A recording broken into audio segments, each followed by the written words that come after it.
Hey everyone, this is Derek here, and in this video we're going to be taking a look at the English patch notes for the PUBG Mobile 0.9.5 Chinese update, which was just released. We're going to be talking about what's new in this version, as well as when it's hopefully coming to the global version of PUBG Mobile.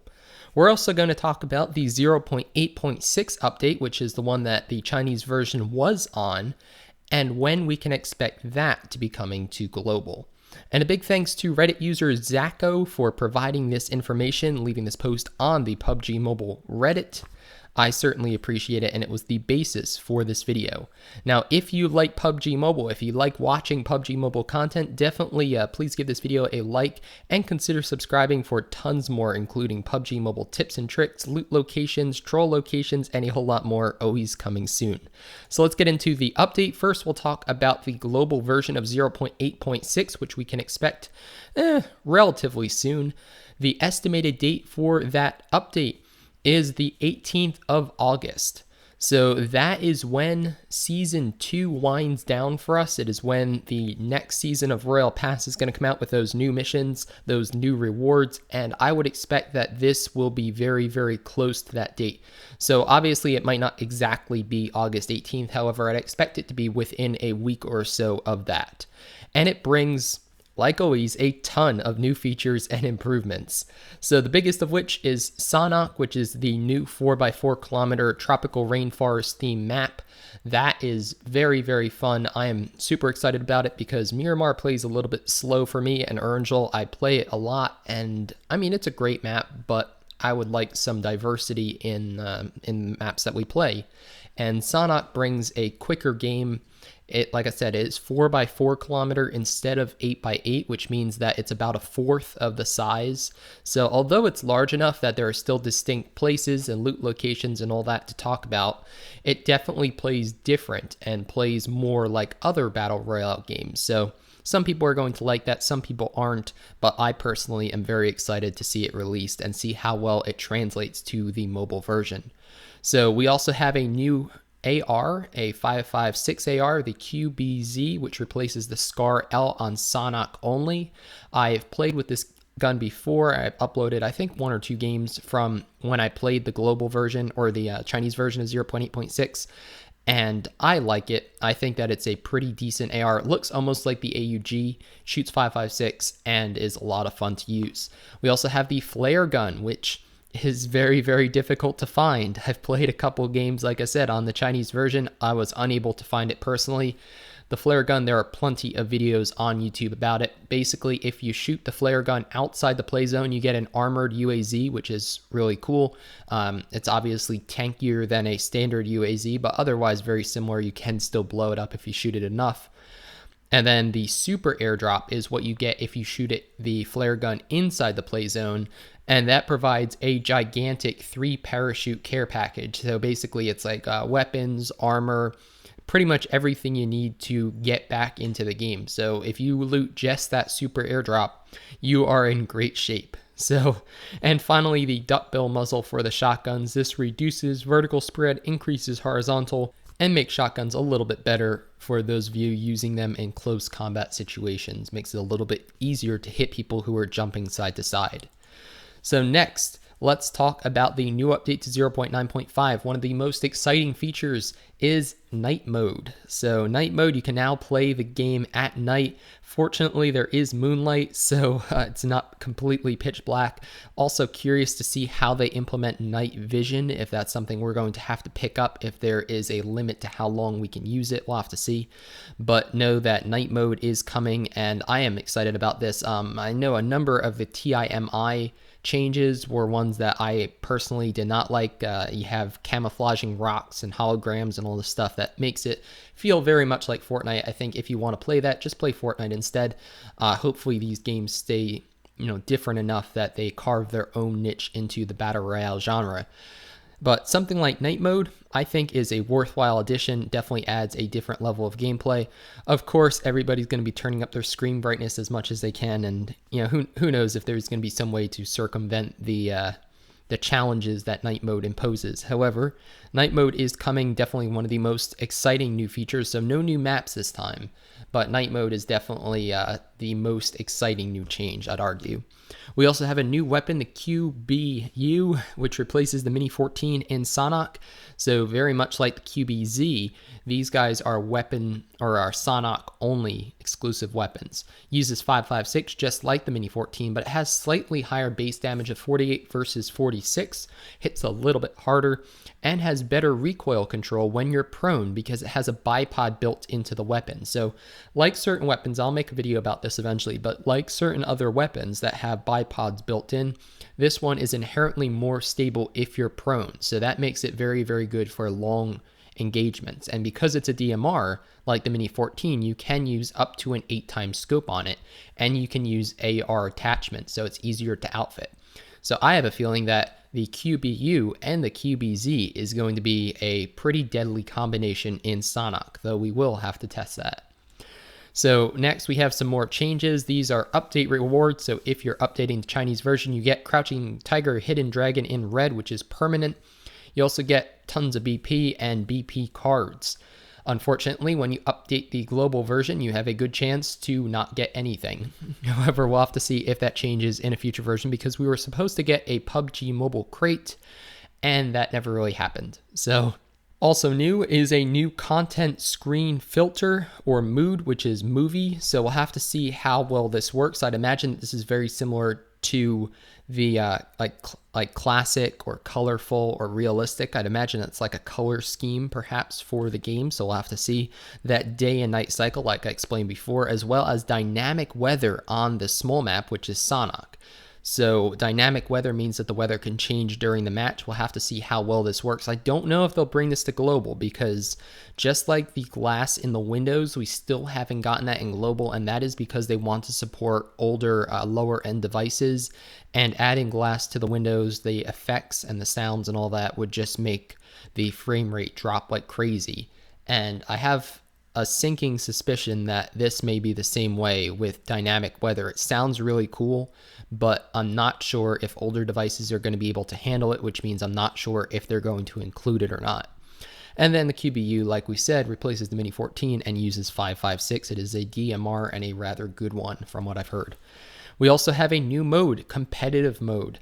So in this mode, auto pickup is disabled, which is good because auto pickup, I mean, granted I use it and other people use it, but it is annoying at times, especially with scopes. There are no sound visualizations, so that means that no footsteps, vehicles, or shots are going to show up on your minimap. And I know that there are a number of people who have played the game so far only using that, not even listening to sounds in the game through like a headset, but instead relying on that minimap. So going to be very interesting that they remove that. And all firearms actually spawn with no ammo loaded into them, so you have to find the bullets separately. So you know right now how you can use that to your advantage too, just that ammo trick where you grab a weapon, you drop it, and then you end up with the ammo that was in it, which is whatever the standard capacity magazine was. So for an AR that would usually be 30 rounds. For something like an SKS it would be 10. So now know that you're not going to be able to just pick up a weapon at the beginning of the game and then immediately shoot somebody with it. You also need to find that ammo separately. Auto open doors is disabled. That's not a huge loss because it hardly works right now anyways. Yeah, I feel like you have like a 50-60% chance that when you run up to a door it will open, so not a huge deal there. Also removes hit markers on the players, so white equals body shot, red equals headshot, and it also removes directional hit markers on you, which means that when you're getting shot you're not going to be able to know where you get shot from. So this is really interesting, and this certainly does increase the competitive factor. It makes it more difficult, definitely tailors it towards players who have more experience in the game, but it doesn't get rid of aim assist, or at least the patch notes didn't say it did, and that's a huge oversight if that's correct, because aim assist, I mean, number one, it's not in the PC version, and two, if you're going to call this competitive mode, which makes me think that this is what they want to be esport ready eventually, then why the heck are you going to have aim assist in it? So I don't know about that. I don't understand that at all. Hopefully that's just an oversight and something they'll correct.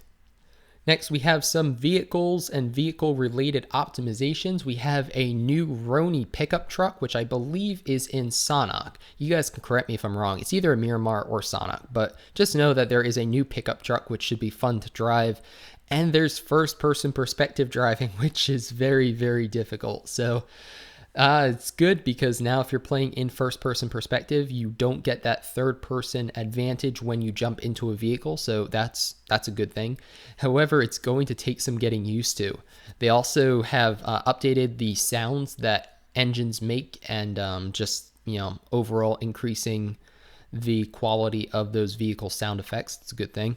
And then cars have radios, which I'd imagine everybody is going to turn them off because instead of listening to music, you're going to want to listen for gunshots and other stuff, planes, and so it's cool they added it, but I can't imagine it's going to get much use in anything other than a fun casual game. So next up, we have some combat related optimizations. And these were not translated that well, so just know that these are definitely subject to change, and we'll do our best in trying to understand them, but know that, they're not exactly perfect. So the effect of adding the lumbar shot to the bullets is slightly reduced under the armpit. So obviously that is rather humorous. However, I'd imagine the effect of adding lumbar shot to the bullet, so perhaps bullet drop is reduced, or I don't really even know, or maybe they're talking about hit markers and how much damage it does if you're shot in the upper arm. So regardless, we'll have to find out, as they translate it to global, which means we'll have to wait until probably the middle of September. Don't know if I mentioned that yet, but this update to 0.9.5, it will probably be called 0.9.0 for the global version. We expect that to be in the middle of September, so just about a month and a half or so away from right now when this video is coming out. The quick fall of new character while sprinting, that could be a faster change in animation from when you're sprinting to crouching to proning. I'd imagine that it's just a smoother animation. We'll definitely test that. Next, we have something relating to scopes, and unfortunately, we really don't have a good idea of what this really means. So I'd imagine that it allows you to switch between temporarily opening your scope and then jumping back to like hip firing perhaps. So you know how in the PC version you can actually hold down your right click in order to scope in momentarily, or you can press right click to stay scoped in. I imagine it's something very, very similar to that. So perhaps if you hold down on the ADS button, then you'll go to scope in momentarily and then you can jump right out of it. So that's my guess. We also have the interactive mode of fast switching sight, which the player can quickly switch the sight of the current in the battle main interface, and the mode can be turned on in the quasi mirror settings. So what the heck does that mean? I'd imagine that it allows you to switch whatever sight you have on the weapon in a faster way. So perhaps if you want to use that new QBZ assault rifle with a 3x as well as a red dot, you could switch quicker. We don't know how it's going to be, if it's through a button or through the menu like the on-screen interface, but there should be some way to more easily switch between those scopes. If you get knocked out or killed while holding a grenade, the grenade will now go boom. So after a short delay. So basically, if you're holding a frag grenade and you get knocked out while the pin is out, so basically once you start holding down like you're going to throw it, and release, if you get knocked out or killed while you're holding it, waiting for it to cook a little bit, it will now drop to the ground and could potentially kill anybody who's going to go ahead and revive you. Or it could kill you, actually. So if you get knocked out and then the grenade falls down and then you get killed by the grenade, so that'd be unfortunate. I'd imagine it works the same way with smoke grenades, stun grenades, and Molotovs too. Although this only referenced frag grenades. So finally, we have optimizing of the blue circle performance on the big map, which I'd imagine would be Miramar and Earnshall, those 8x8 kilometer maps, as well as restoring performance of the end tour, which I would imagine, is the damage or speed of the final circle. So, or it could just be like end game performance optimizations to help games not lag, because what happens is with those final circles, you get the blue zone, more of it rendering around you. So in the beginning of the game, you might only see it way off in the distance, or you might only be near one wall of it. However, later in the game, you could be surrounded by the blue zone, which means the game has to render all of that, which on lower end devices or older devices can be very, very taxing and and end up dropping frames or dropping your FPS. So that is what I think that means.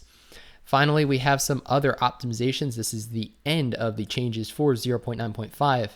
And they've added a custom panel to store data in the cloud. This is awesome. So already you could actually locally store your button configuration. I know a ton of people were upset when that used to reset after every update. That no longer happens.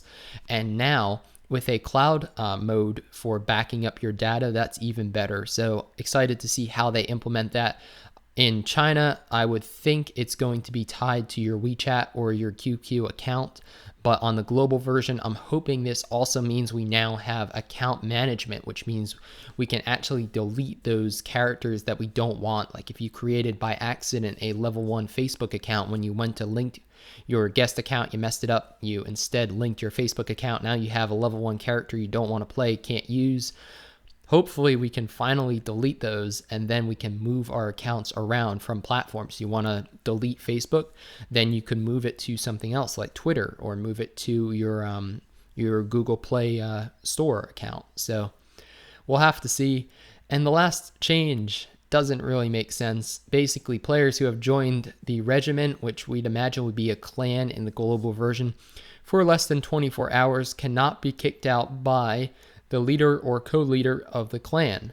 So I don't really understand why this is, because especially if you create a clan and then you create it as an open clan by accident and a ton of people join, I don't understand why you wouldn't be able to kick them out if you are a leader. So again, perhaps a translation issue or something that may not be implemented this way in the global version, because like I said, I'd imagine that a clan leader or co-leader should always be able to kick out or manage their clan. That's why they're the leader of it.